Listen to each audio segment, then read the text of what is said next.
اعوذ باللہ من الشیطان الرجیم بسم اللہ الرحمن الرحیم الف لام میم ذالک الکتاب لا ریب فیہ ھدی للمتقین الذین یؤمنون بالغیب ویقیمون الصلاة ومما رزقناہم ینفقون والذین یؤمنون بما انزل الیک وما انزل من قبلک وبالآخرۃ ھم یوقنون اللہم صل علی محمد وعلی آل محمد وبارک وسلم۔ اس سے پہلے ہم لوگ سورہ البقرہ کی آیت نمبر 1 سے 4 تک کی تلاوت کر چکے، اور آپ کو یاد ہوگا کہ ابتدائی آیات میں قرآن مجید کی عظمت کو بیان کیا گیا، اس کے بعد یہ بتایا گیا کہ قرآن مجید متقین کے لیے، پرہیزگاروں کے لیے ہدایت کا ذریعہ ہے، اور پھر یہ بتایا گیا کہ متقین کون ہیں، پرہیزگار کون ہیں۔ پرہیزگاروں کی 5 صفات بیان کی گئی تھی، خلاصہ پھر سے بتا دیتا ہوں۔ پہلی صفت یہ بیان کی گئی تھی کہ وہ غیب پر ایمان رکھتے ہیں۔ اب غیب کیا ہے، اس کے بارے میں مختصراً گفتگو ہو چکی ہے۔ وَيُقِيمُونَ الصَّلَاةَ، نماز قائم کرتے ہیں۔ اب اس بارے میں نے عرض کیا تھا کہ نماز قائم کرنا اور نماز پڑھنا 2 الگ الگ چیزیں ہیں، اور قرآن مجید میں جہاں بھی آپ نماز کا ذکر پڑھیں گے، نماز کی تاکید آئی ہے، وہاں یہ نہیں کہا گیا کہ مومن نماز پڑھتے ہیں، بلکہ یہ کہا گیا کہ مومن نماز قائم کرتے ہیں۔ اب نماز قائم کرنے میں 3 چیزیں آ جاتی ہیں۔ سب سے پہلی چیز یہ ہے کہ انسان ذہنی طور پر اللہ کی طرف متوجہ ہو جائے، انسان کی سوچ، انسان کا دماغ، انسان کا جو بھی دماغ میں کہہ سکتے ہیں کہ تصورات ہیں، خیالات ہیں، وہ صرف ایک طرف ہو جانے چاہیے، اللہ کی طرف ہو جانے چاہیے۔ جیسا کہ حدیث میں آتا ہے کہ کسی نے پوچھا، یا رسول اللہ صلی اللہ علیہ وسلم، احسان کیا ہے؟ ایک تو اردو کا احسان ہوتا ہے نا، اردو کا لفظ احسان، یہی لفظ عربک میں بھی ہے، عربی زبان میں بھی ہے احسان۔ تو احسان کیا ہے؟ تو آپ نے فرمایا کہ احسان یہ ہے کہ جب تم اللہ کی عبادت کرو تو تمہارے ذہن میں یہ ہونا چاہیے کہ میں اللہ کے سامنے موجود ہوں اور اللہ کی تعریف کر رہا ہوں، میں اللہ کے سامنے موجود ہوں، یا یہ ہے کہ میں اللہ کو دیکھ رہا ہوں، جبکہ اللہ کو دیکھنا تو ناممکن ہے نا۔ تو ذہن میں یہ ہونا چاہیے کہ میں اللہ کو دیکھ رہا ہوں، اگر یہ نہیں تو کم از کم یہ تو ہونا چاہیے کہ اللہ مجھے دیکھ رہا ہے۔ تو جب آپ نماز قائم کریں تو سب سے پہلی چیز کیا ہے کہ دماغی طور پر، ذہنی طور پر آپ کی توجہ اللہ کی طرف ہونی چاہیے۔ نمبر 2، آپ کا دل بھی اللہ کی طرف متوجہ ہونا چاہیے، کیونکہ دل اور دماغ دونوں ایک دوسرے سے کنیکٹڈ ہیں، ایک دوسرے سے جڑے ہوئے ہیں۔ دل اور دماغ کا آپس میں گہرا تعلق ہے، اور جو لوگ قرآن پاک اسٹڈی کرتے ہیں ان کو پتہ ہے کہ قرآن مجید میں ایک جگہ نہیں بلکہ بہت ساری جگہ پہ آیا ہے کہ لَهُمْ قُلُوبٌ لَا يَفْقَهُونَ بِهَا، کچھ لوگ ایسے ہیں کہ ان کے دل تو ہیں لیکن سمجھتے نہیں ہیں۔ سمجھ کا اور دل کا تعلق بتایا گیا ہے۔ اعین لا یبصرون بہا، آنکھیں تو ہیں لیکن دیکھتے نہیں ہیں۔ آذان لا یسمعون بہا، کان ہے لیکن سنتے نہیں ہیں۔ آپ کو پتہ ہے کہ دیکھنے کا تعلق آنکھ سے ہے، سننے کا تعلق کان سے ہے، اور ہمارے خیال میں سمجھنے کا تعلق جو ہے وہ دماغ سے ہے، لیکن اللہ فرماتے ہیں نہیں، ان کے دل ہیں لیکن سمجھتے نہیں ہیں۔ تو سب سے پہلے انسان کے دل پر کسی چیز کا اثر پڑتا ہے، تو اس لیے میں نے کہا کہ دماغ بھی اللہ کی طرف متوجہ ہونا چاہیے، دل بھی اللہ کی طرف متوجہ ہونا چاہیے، اور ظاہر جو آپ کا جسم ہے، وجود ہے، وہ بھی اللہ کی طرف متوجہ ہونا چاہیے. کیونکہ جب آپ اللہ اکبر کہہ کر نماز شروع کر دیتے ہیں، یہ جو پہلی تکبیر ہے اس کو کیا کہا جاتا ہے؟ تکبیر تحریمہ. تکبیر تحریمہ کا مطلب یہ ہے کہ اب بہت ساری چیزیں اب آپ کے لیے ناجائز ہو گئی جو کہ عام حالت میں جائز ہیں. اب آپ بات نہیں کر سکتے، سلام کا جواب نہیں دے سکتے، دائیں بائیں پیچھے مڑ کے نہیں دیکھ سکتے، کھا نہیں سکتے، کچھ پی نہیں سکتے، اپنے بال نہیں درست کر سکتے. ہمارے بچے تو خیر کرتے رہتے ہیں بال درست. اپنے کپڑوں سے کو آگے پیچھے چھیڑ چھاڑ، سجدہ کرنا، الٹا کرنا، یہ نہیں کر سکتے. گرمی لگ رہی ہے تو کچھ لوگ کھڑے کھڑے نماز میں آستینے اوپر کر لیتے ہیں، یہ بھی نہیں کر سکتے. تو ظاہری طور پر بھی آپ کو آپ کا جو جسم ہے وہ بھی اللہ کی طرف متوجہ ہو جائے. اب ان تینوں چیزوں کو ملا کر ایک لفظ بنتا ہے، وہ ہے خشوع اور خضوع. خشوع اور خضوع. خشوع خضوع یہی ہے کہ آپ نماز میں ان ساری چیزوں کا خیال رکھیں. اس کے علاوہ اور کیا ہے؟ نماز کو وقت پر پڑھیں، اس کے پورے آداب کے ساتھ پڑھیں. تو ان ساری چیزوں کو جب جمع کیا جائے گا تو ایک چیز بنے گی، وہ بنے گی نماز قائم کرنا. تو فرمایا مومنین کی ایک صفت یہ کہ وہ نماز قائم کرتے ہیں. شاید میں بھول گیا ہوں، لاسٹ ویک میں آپ کو نہیں بتا سکا تھا، یا ہو سکتا ہے بتایا ہو، پھر ریپیٹ ہو جائے گی یہ بات، کہ حضرت علی رضی اللہ تعالیٰ عنہ کے بارے میں مشہور ہے کہ آپ کو ایک جنگ میں زخم لگا، تیر لگا. پہلی کی جنگوں میں تیر استعمال ہوتے تھے، آج بولٹ ہیں، آج کہہ سکتے ہیں کہ ایٹم بم بنا دیا گیا ہے، میزائل کا دور ہے. تو تیر جو ان کو لگا پنڈلی کے اندر لگا، اور ایسا لگا کہ جو کہہ سکتے ہیں کہ بہت زیادہ کسی رگ کے قریب جا کے وہ نکلا، اور اس کو کھینچنا نکالنا بڑا مشکل تھا، تکلیف ہوتی تھی ان کو. اس وقت یہ بھی نہیں ہوتا تھا کہ ٹیکنالوجی یہ نہیں تھی کہ لوگوں کو کچھ کہہ سکتے ہیں کہ بے ہوش کر لیا جائے پھر نکال لیا جائے آپریشن کے ٹائم جیسے ہوتا ہے. تو حضرت علی نے فرمایا کہ ایسا کرو کہ مجھے نماز شروع کرنے دو. اب یہاں ہمارے یہاں بہت ساری باتیں آ جائیں گی کہ خون بھی بہ رہا ہے پھر نماز بھی پڑھ رہے ہیں، وضو تو ہوگا نہیں، ٹھیک ہے نا، اس طرح کی بات بھی ذہن میں آ سکتی ہے. ہو سکتا ہے اس وقت اجازت ہو. تو جب انہوں نے نماز شروع کی تو نماز میں جب وہ منہمک ہو گئے، نماز میں مشغول ہو گئے، تو ان کی پنڈلی سے تیر کھینچ لیا گیا. جب وہ نماز سے فارغ ہوئے تو پوچھا کہ نکال لیا گیا ہے؟ فرمایا نکال لیا گیا. ان کو پتہ ہی نہیں چلا. تو یہ نماز ہوتی ہے یہ، اور یہ وہ نماز ہے کہ جس کے بارے میں اللہ نے فرمایا کہ ان الصلاۃ تنہی عن الفحشاء والمنکر. نماز وہ عبادت ہے جو انسان کو بے حیائی اور برائی سے بچاتی ہے. انسان جب نمازی ہوگا تو بے حیائی سے بچ جائے گا، برائی سے بچ جائے گا. فحشاء اور منکر میں ہر قسم کی گناہ اور ہر قسم کی برائیاں آ جاتی ہیں.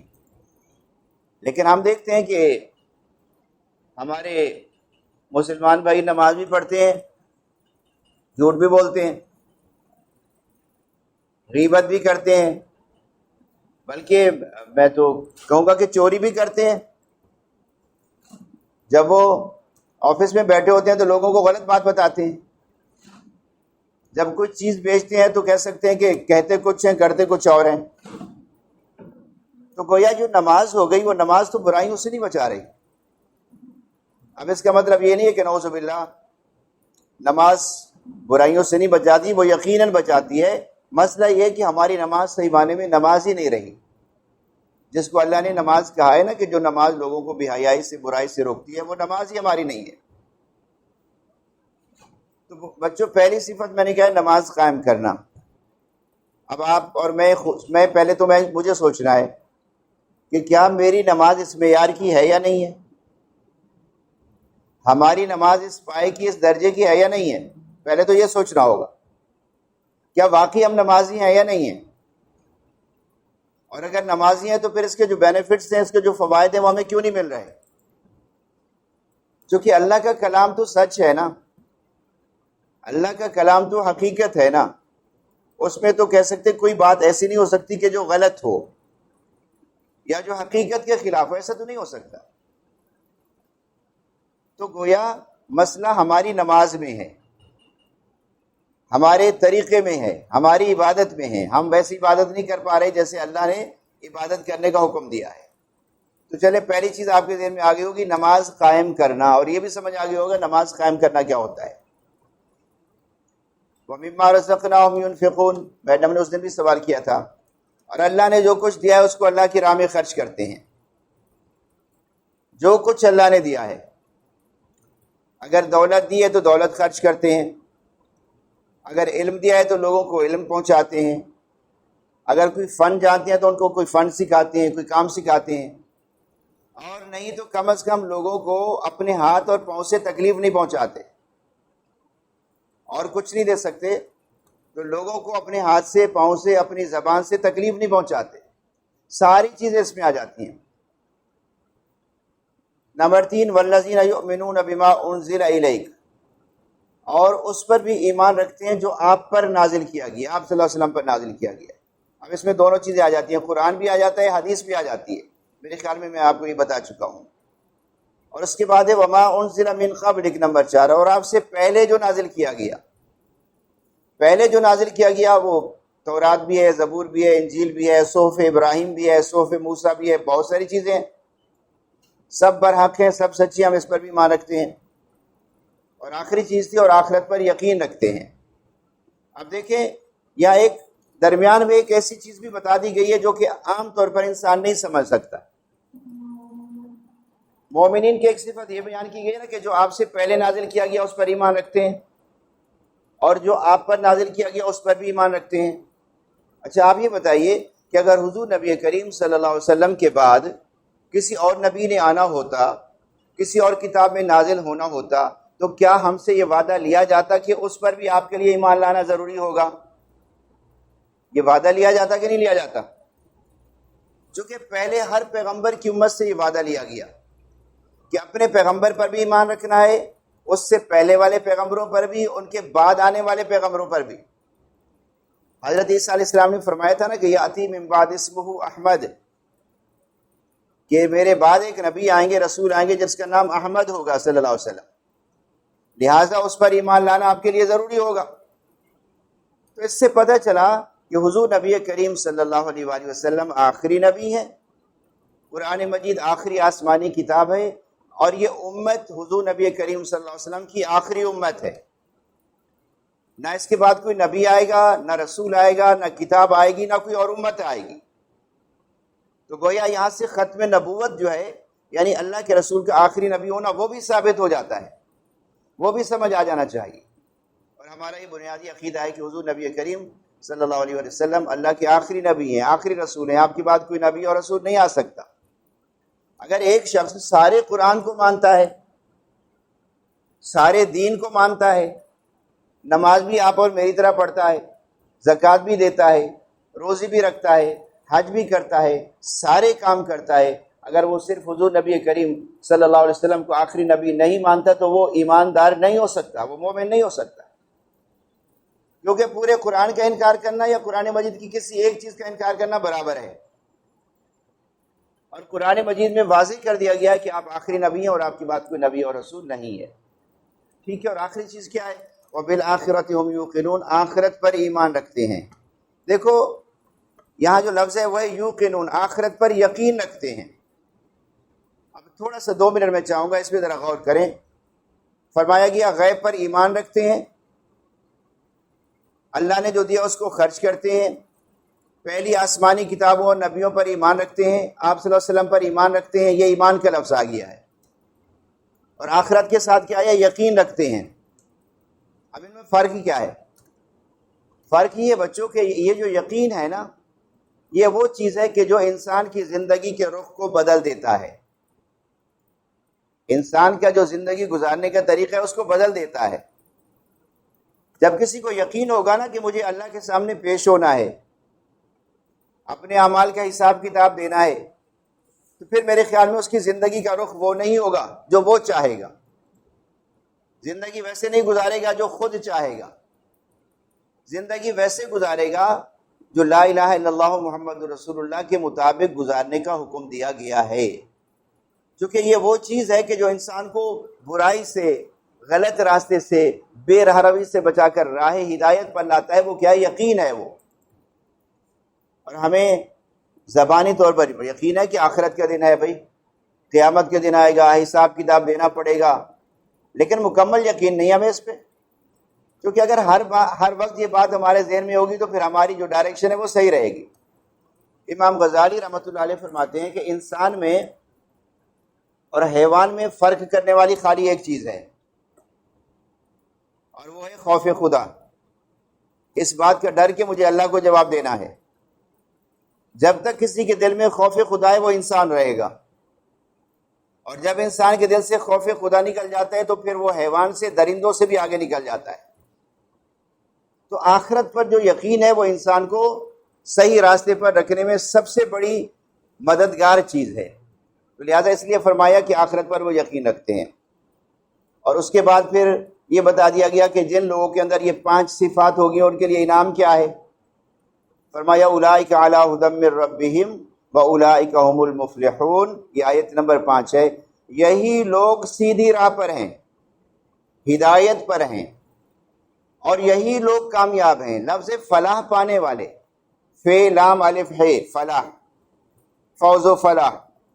اب فلاح کیا ہے، اس کے لیے ایک مثال دوں گا میں آپ کو۔ مثال کے طور پر اگر آپ سے کوئی کہتا ہے کہ یار مجھے یہاں سے بہادرآباد جانا ہے، آپ بتا دیتے ہیں کہ بھائی آپ یہ راستہ لے لو، آگے یوں مڑ جانا، ادھر سے یوں چلے جانا، ادھر سے یوں چلے جانا۔ اچھا، ایک اور صاحب ہے، اس سے کسی نے پوچھا بھائی مجھے بہادرآباد جانا ہے، آپ نے کہا بھائی میں بھی اسی طرف جا رہا ہوں، آپ میرے ساتھ ساتھ آ جاؤ، میں آپ کو وہاں چھوڑ دوں گا۔ کس شخص کے بہادرآباد تک پہنچنے کا یقین ہے آپ کو؟ پہلے والے شخص یا دوسرے والا شخص؟ پہلا یا دوسرا؟ زیادہ یقین کس کا ہے؟ دوسرے کا ہے، کیونکہ پہلا تو راستہ بھول سکتا ہے نا، کوئی ایک بھی اگر اس نے غلط روڈ پہ چلا گیا تو راستہ کہیں سے کہیں نکل جائے گا، بھٹک سکتا ہے، وہ کہہ سکتے ہیں کہ منزل تک، مقصود تک، مقصد تک نہیں پہنچ سکتا، چانسز ہے نا بھٹکنے کے، بھولنے کے۔ لیکن اگر ایک آدمی نے وہ جگہ دیکھی ہوئی ہے اور آپ کو کہتے ہیں آؤ میں بھی آپ کو وہاں جا کر چھوڑ دوں گا، بتا دوں گا، تو اس میں بھٹکنے کے چانسز نہیں ہیں۔ تو فلاح کیا ہے، کامیابی کیا ہے؟ کامیابی ہے منزل مقصود تک پہنچنا۔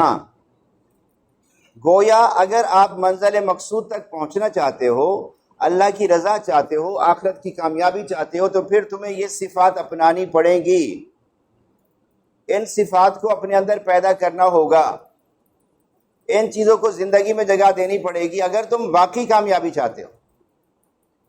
اور امام غزالی رحمۃ اللہ علیہ نے یہ بھی لکھا ہے، فلاح کا مطلب یہ بھی ہوتا ہے جس میں دنیا اور آخرت کی کامیابی آ جائے۔ دیکھیے دو الگ الگ چیزیں ہیں۔ دنیا کی کامیابی ہم کس چیز کو سمجھتے ہیں؟ گھر اچھا ہو، دولت بھی ہو، دنیا کی ساری آسائشیں ہمارے پاس ہو، دنیا میں کامیاب انسان ہے، وہ زبردست انسان ہے، وہ یہ دنیا کی کامیابی ہے۔ اور آخرت کی کامیابی کیا ہے؟ غالباً میں نے بتایا تھا جو وہاں کے جوتوں سے بچ جائے نا، سزا سے بچ جائے، وہ کامیاب ہے۔ تو فرمایا فلاح کے اندر دونوں چیزیں آ جاتی ہیں، دنیا کی کامیابی بھی آ جاتی ہے، آخرت کی کامیابی بھی آ جاتی ہے۔ اور یاد رکھو بچوں، یہ جو کامیابی ہے اس کے لیے صرف اپنی ڈائریکشن سے ہی کرنی پڑے گی۔ ابھی آپ نے سنا ہوگا ایک کراچی میں ڈاکٹر صاحب تھے، ڈاکٹر امجد علی۔ ڈاکٹر امجد علی ابھی پچھلے مہینے ان کا انتقال ہوا۔ ڈاکٹر امجد علی صاحب جو ہے وہ محمد علی بوگرا جو تھے، صدر پاکستان تھے یا وزیر اعظم تھے، ان کے بیٹے ہیں، وہ بیٹے تھے بلکہ۔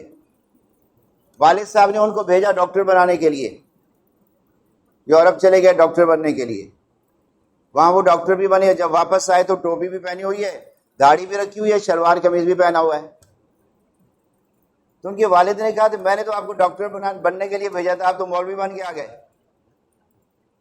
میں نے تو اس لیے بھیجا تھا کہ وہاں سے ڈاکٹر بن کے آؤ، آپ تو مولوی بن کے آ گئے۔ تو انہوں نے والد صاحب کو جواب دیا کہ میں ڈاکٹر بھی بن کے آیا ہوں اور ساتھ ساتھ دین بھی سیکھ کے آیا ہوں۔ دین سیکھ کر آئے، اور انہوں نے کراچی میں صرف دین کا کام نہیں کیا، ساری زندگی دین کے لیے وقف کر دی، بلکہ انہوں نے ایسے ادارے، ایسے انسٹیٹیوشن بنا کے چھوڑے ہیں کہ جہاں اس وقت بھی پاکستان کے اندر بہترین ادارہ جو عربک سیکھنے کا وہ انہوں نے بنایا تھا۔ ابھی پچھلے مہینے ان کا انتقال ہوا ہے۔ اور کل ہی وہاں کا ایک طالب علم مجھے ملا، تو میں نے اس سے پوچھا یار یہ چلتا کیسے تھا وہ ادارہ؟ چونکہ آپ کو پتہ ہے کہ زیادہ تر مدرسے تو چندے پہ چلتے ہیں، تو کیسے چلتا تھا؟ کہنے لگے صاحب کوئی پتہ نہیں ہے کیسے چلتا تھا، چونکہ ڈاکٹر صاحب کا جو اپنا بزنس تھا، اپنا کاروبار تھا، اس کا پیسہ بھی وہاں پر لگاتے تھے. 1700 سے 1800 طالب علم ہیں، اسٹوڈنٹ ہیں وہاں جو تعلیم حاصل کر رہے ہیں، سارا خرچہ وہ خود برداشت کرتے تھے. تو دیکھو یہ ہے اصل کامیابی، دنیا بھی ہے اور آخرت بھی ہے. آپ نے دیکھا ہوگا کہ بہت سارے لوگ آپ کو بڑے سادہ سے نظر آئیں گے، درویش سے نظر آئیں گے، لباس سے پتہ نہیں چلے گا، ہولیے سے، گیٹ اپ سے پتہ نہیں چلے گا، لیکن اگر آپ ان سے بات کریں گے تو آپ کو پتہ چلے گا کہ دنیا کی ساری نعمتیں بھی ان کے پاس ہیں اور اللہ نے دین کی نعمت بھی ان کو عطا کر رکھی ہے. تو بچوں یاد رکھیے گا، صرف دنیا میں انسان سب کچھ کما لے وہ کامیابی نہیں ہے، وہ دنیا کی کامیابی ہے. تو فرمایا جن لوگوں کے اندر یہ 5 صفات ہوں گی وہ دنیا میں بھی کامیاب ہوں گے اور آخرت میں بھی کامیاب ہوں گے. تو آج ہم اپنا سورہ البقرہ کا دوسرا ٹاپک ختم کر رہے ہیں. پہلا ٹاپک کیا تھا؟ قرآن پاک کی عظمت کا، اور دوسرا ٹاپک تھا مومنین کی صفات کا، متقین کی صفات کا. میرے خیال میں متقین کی 5 صفات میں نے بیان کی ہیں، وہ آپ کے ذہنوں میں اچھی طرح آ چکی ہوں گی. اگر کوئی سوال ہو تو آپ کر سکتے ہیں. ہاں بھی بچوں کچھ پوچھنا ہے آپ لوگوں نے؟ آواز پہنچ رہی ہے آپ تک؟ کوئی سوال ہے آپ کے پاس؟ جی آپ کے پاس بیٹا آپ کچھ پوچھنا چاہیں گی؟ کچھ نہیں ہے. چلیں انشاءاللہ اگلے ہفتے ہم لوگ، ہمارا مضمون یا ٹاپک چینج ہو جائے گا.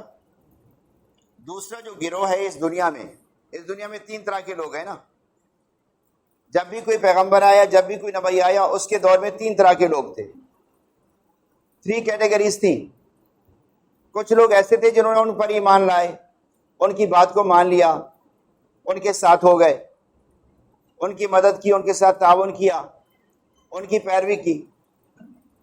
کچھ لوگ ایسے بھی تھے جو ان کے بالکل اگینسٹ میں، بالکل ان کے کہہ سکتے ہیں کہ مخالفت میں آ گئے. جی ہم نہیں مانیں گے آپ کو، ہم نہیں سنتے آپ کی بات. وہ دوسرا گروپ بن گیا، ایک اور کیٹیگری بن گئی. تیسرے وہ بھی تھے ادھر بھی ملے ہوئے تھے ادھر بھی ملے ہوئے تھے، کبھی ادھر کبھی ادھر، کبھی ان کے ساتھ کبھی ان کے ساتھ. یہاں سے فائدہ مل گیا تو ان کے ساتھ ہیں، دوسری طرف سے فائدہ ملا تو ان کے ساتھ ہو گئے. دیکھا یہاں کچھ بات سن رہے ہیں لوگ، میری آسانی مجھے مل رہی ہے تو یہاں آ گئے. جب دیکھا کہ یہاں میری مشکل آ گئی یا کوئی آزمائش آ گئی یا کوئی امتحان آ گیا یا قربانی دینے کے وقت آ گیا تو پھر بھاگ کے دوسری طرف چلے گئے. تو یاد رکھو یہ ازل سے، پہلے دن سے، جب سے انسان پیدا ہوا ہے پہلے دن سے یہ 3 کیٹیگریز چلی آ رہی ہیں، 3 کس طرح کے لوگ چلے آ رہے ہیں. تو آج جو ہم نے بات کی ہے وہ ان لوگوں کی بات کی ہے جو ماننے والے ہیں، جو ایمان لانے والے تھے، جو ساتھ دینے والے تھے، جو پیروی کرنے والے تھے.